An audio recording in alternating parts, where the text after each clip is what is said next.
Welcome back to A Moment in History. I'm Seth Udinsky. Tonight, let's explore some of the most joyous days in American military history. These days would signify the end of the bloodiest and most catastrophic conflict in world history, World War II. Let's travel roughly 75 years back to 1945 to Victory in Europe Day and Victory in Japan Day.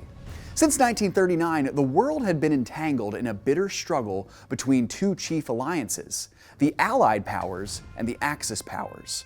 Millions of soldiers, sailors, airmen, and civilians had lost their lives in the worldwide struggle between democracy and dictatorship, a classic historical showdown of good and evil.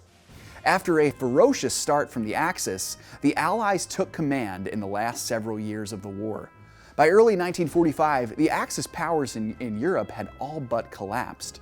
With the USSR closing in on Germany in the east and the United States and Great Britain penetrating Western Europe, the fascist powers that had once strangled the European landmass began to fall. The decisive moment was the double suicide of Adolf Hitler and his wife, Eva Braun, whom he'd married the day before. On April 30th, 1945, nearly 60 feet underground in a bunker underneath his Berlin headquarters, the German dictator and his wife each swallowed a cyanide capsule. Just over a week later, the German forces surrendered in cities across Europe. And on May 8, 1945, the free world rejoiced in what would come to be known as Victory in Europe, or VE Day. Millions of Allied citizens took to the streets to celebrate the end of the Nazi threat and rejoice in the triumph of freedom and democracy. Of course, the war was not over.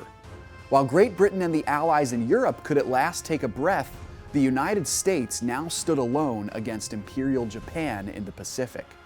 Though Japan was severely weakened, the soldiers of the Imperial Army, who were trained in the ancient ways of samurai warfare, would not stop until either they conquered the Allies or they themselves were conquered.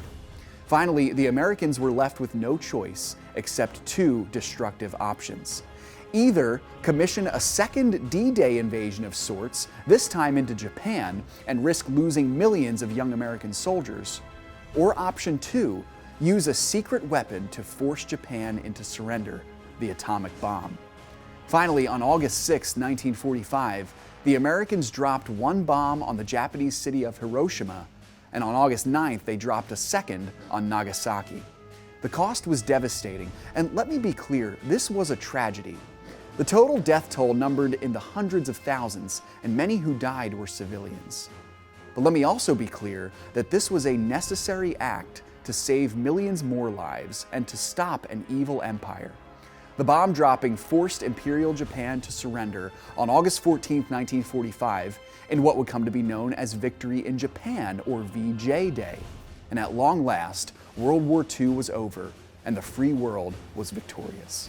Thanks so much for joining me once again for A Moment in History.